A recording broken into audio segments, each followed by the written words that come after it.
जनाभीष्टगतिप्रदाभ्यां नमो नमः श्रीगुरुपादुकाभ्यां नृपालिमौली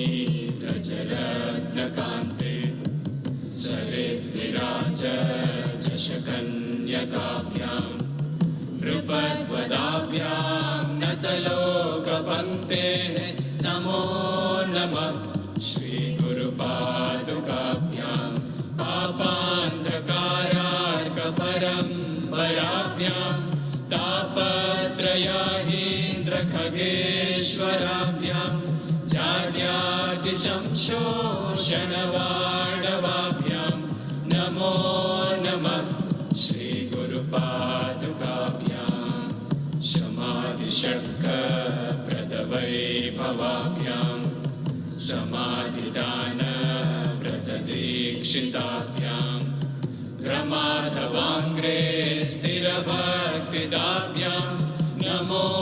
नमः श्रीगुरुपादुकाभ्यां स्वाचापराणाम् अखिलेशताभ्यां स्वाहा सहायक्षधुरन्धराभ्यां स्वान्ता च भावप्रदपूजनाभ्यां नमो नमः श्रीगुरुपादुकाभ्यां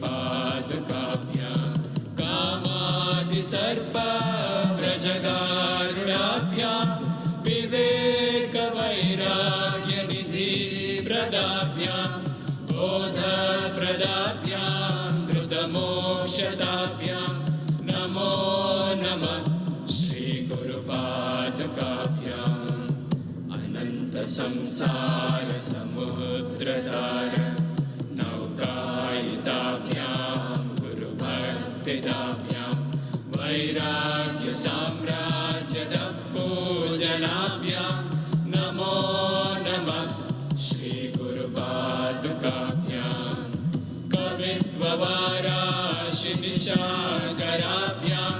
दौर्भाग्यदावां बुधमालिकाभ्यां धूरीकृतानं रविपद्धतेभ्यां नमो नमः श्रीगुरुपादुकाभ्यां नताययो श्रीस्पतितां समे